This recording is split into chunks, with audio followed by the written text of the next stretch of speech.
Paano po natin mapipigilan ang panunuyo ng ating balat? Ang dry skin ay pagka nagiging magaspang ay kasi wala tayong enough moisture, kaya nagda-dry siya. Kaya pag dry na yung balat natin, nangangati at irritated. Dahil yung top layer ng ating balat, ang tawag ay epidermis, nawala yung kanyang moisture. Kaya ang dry skin, ito ay common sa mga mapuputi, mga may edad, at saka nabubuhay sa napakalamig o napakatuyong climate. Ang dry skin, ito ay common causes po ng makate. Maraming factors, kaya nagda-dry yung balat, genetic. Maraming tao ang ma-dry ang balat, prone sila sa dryness ang balat, kasi ito ay simply genetic. Nasa lahi na. At yung edad pa, syempre pag nagkakaedad na tayo, ang balat natin, nagpuproduce na lang siya ng konting langis. Kaya nagiging dry ang balat natin. Kasi kapag ito kasing sebaceous gland na nagpuproduce ng oil, nagiging less active na. In addition sa kakulangan ng production ng oil, ang balat natin ay umiimpis at saka nagiging less elastic, at ito'y napakahirap sa balat natin na ma-hold yung moisture na nagiging dahilan ng dry skin. Ngayon, paano natin mapiprevent itong dry skin, lalo na kung nagkakaedad na tayo? Gumamit tayo ng moisturizer regularly. Ito po yung fragrance-free, walang amoy, at oil-free. I-apply mo to sa balat after bathing or after showering throughout the day as needed. Pagka nag-shower ka, huwag mong masyadong patuyuin yung balat mo, yung medyo mabasa-basa pa yung balat mo, doon ka maglagay ng moisturizer para ma-hold yung water. At maligo tayo ng lukewarm water, hindi hot water. Kasi yung napakainit na tubig, nakakadry ng balat. At huwag kayong gagamit ng matapang na sabon dahil nawawala yung natural oil. Kailangan gamitin natin sabon ay mild slope, mild lang. At the same time, ito'y nakakalinis. Gumamit tayo ng humidifier. Ito'y nagdadagdag moisture sa ating hangin at pinapanatili yung balat natin na basa. At gumamit tayo ng protective clothing pagka tapoy na expose sa malamig na weather, meron dry air doon. O kaya yung pollution, ay magsuot tayo ng protective clothing tulad ng scarf, o kaya ay magsombrero ka o magguantes ka para maiwas kung expose ka sa cold weather. Siyempre pag cold weather, very dry yung hangin.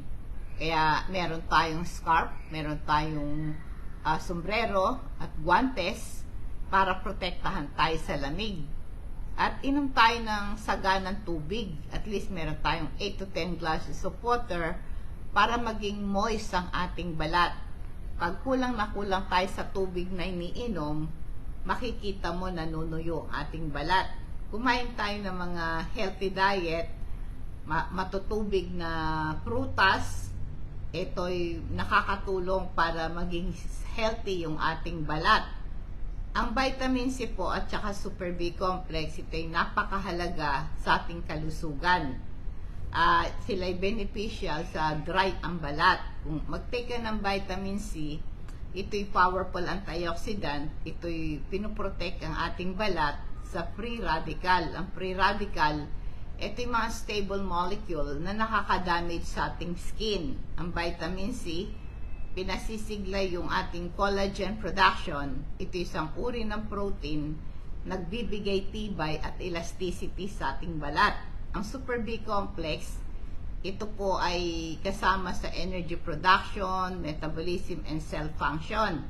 Kaya nga po yung Super B complex natin, meron siyang biotin, tumutulong para yung skin natin maging healthy and hydrated. At meron ding niacin ng Super B complex nakakatulong para ma-improve ang circulation at makapag-deliver ng nutrients sa ating balat.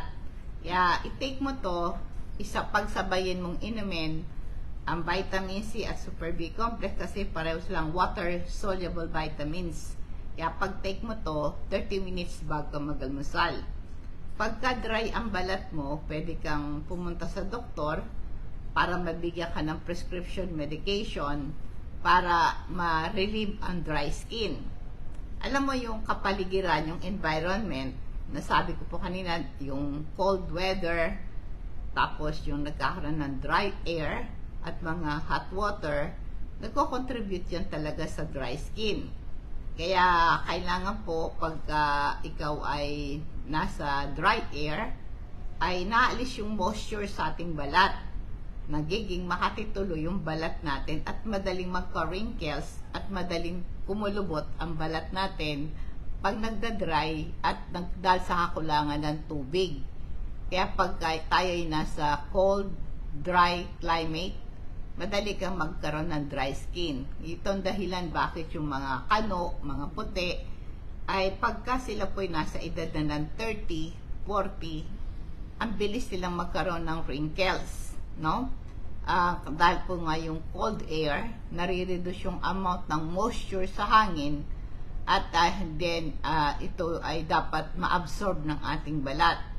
Ang hot water, naalis din po yung natural oil, nagiging dry yung balat natin dahil sa hot water. Importante ang paligo natin maligamgam na tubig. At saka din yung pollution, nakaka-dry din ang balat yan. Dahil yung pollution, nakaka-damage sa skin barrier na tumutulong para magkaroon ng moisture ang ating balat. Yung sobrang exposure din sa araw, nakaka-dry ng skin yan. Kasi yung ultraviolet rays ng sun, nadadamage yung skin barrier. Kaya kung nabubuhay ka sa very dry and cold or polluted, ay kailangan meron kang protection para hindi mag-dry ang balat mo. Mag-moisturize ka regularly. Yung moisturizer, ito'y oil-free at fragrance-free.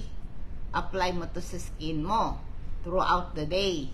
At ang lukewarm na paligo, gamitin mo. Iwasan mo nga yung matapang na sabon, gumamit ka ng humidifier, at saka kailangan po ay kumain ka ng mga pagkain na mga juices. Palagi kami inom ng mga juice, mga pakuan, di ba yung matutubig? Ganon. Merong medical condition na tulad ng eczema at psoriasis, nagkukos ng dry skin. Kaya ito ring mga medication na pampaihi, yung diuretic, at saka yung anti-allergy, yung antihistamine, nakaka-dry din ng balat yan. Kasi pag umiinom ka ng diuretic o pampaihi, natatanggal yung tubig sa katawan, nagkukos ng dry skin ito. Yung pong mga medication na gamot sa allergy, nakakatuyo ng balat dahil natutuyo yung mucous membrane ng ating katawan. Ang mga gamot sa pampababa ng cholesterol, apektado din yung balat natin. Yung apektado yung production ng oil o yung sebum para maging moist, yung manatiling moist ang ating balat. Kaya kung meron tayong tinitake na regular na gamot para sa cholesterol, nakakadry ng balat yon. Ang calcium, magnesium, lecithin at omega-3 fatty acid ay napakahalaga nito sa healthy skin. Ang calcium, importante ito sa structure ng ating balat. Pinapanatili yung skin natin na firm and elastic. Yung magnesium, nagre-regulate ito ng production ng sebum. Ito yung oil na nagpapa-moist sa ating balat. Ang lecithin po ito'y fatty substance na tumutulong ma-repair yung skin cell. Tumutulong din para yung balat natin ay hindi manuyo, hindi mag-dry. Ang omega-3 fatty acid ay importante ito sa balat natin. Kaya sabi sa research, mag-take ka ng calcium, magnesium, lecithin, omega-3 fatty acid, nakakatulong para ma-improve yung dry skin mo.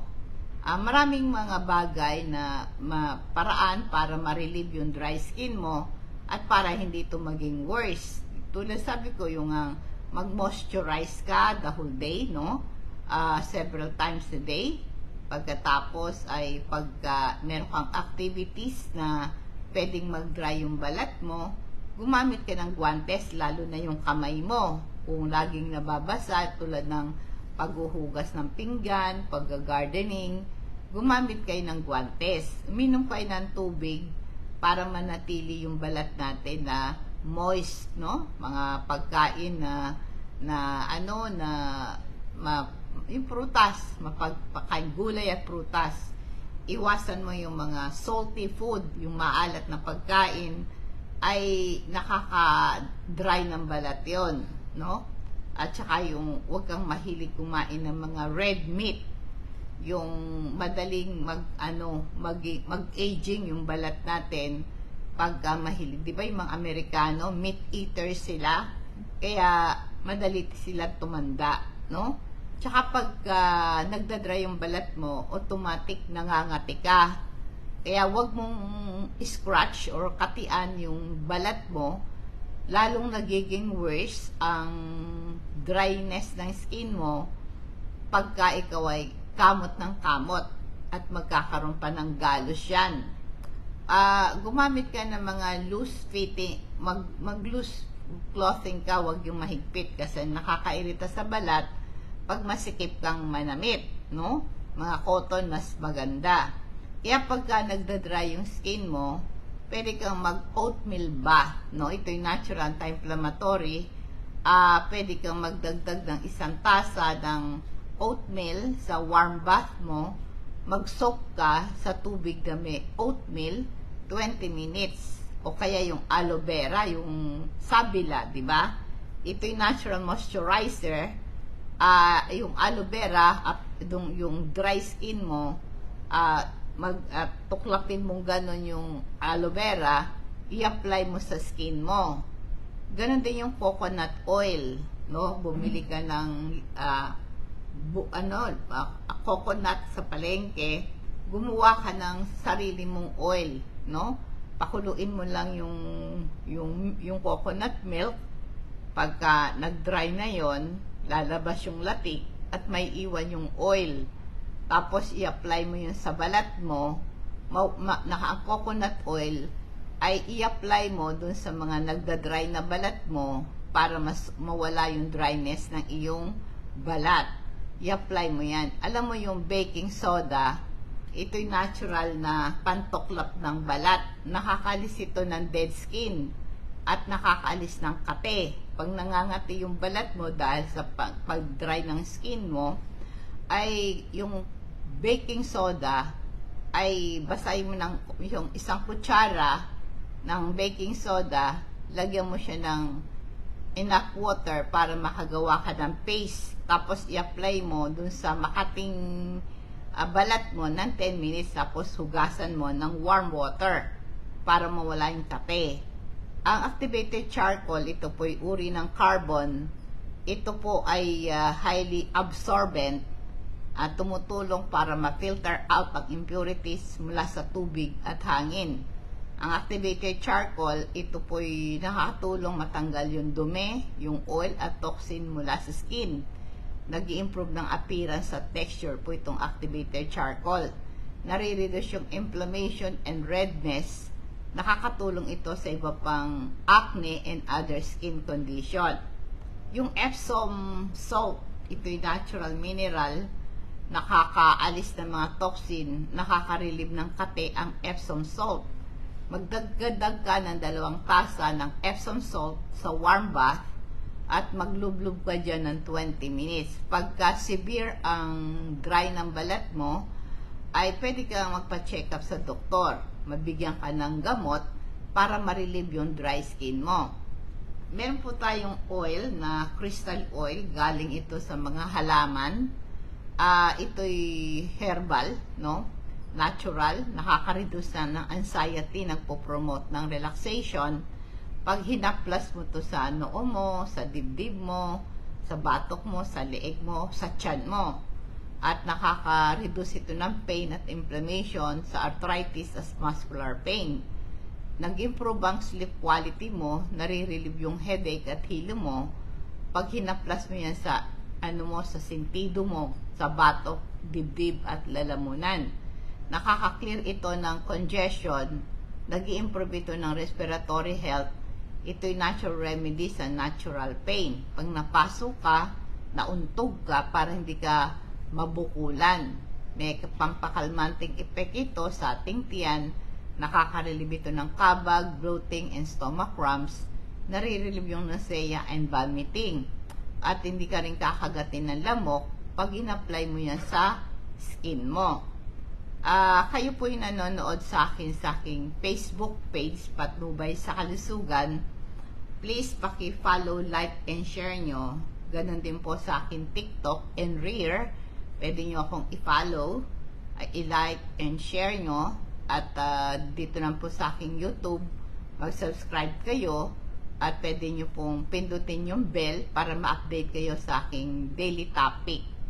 Kaya kung kayo po ay gustong magpa-deliver ng ating mga products, pakibigay nyo lang po yung pangalan nyo, yung address at contact number. Cash on delivery ito, ng LBC po magdi-deliver sa inyo. At i-charge sa inyo ang shipping fee.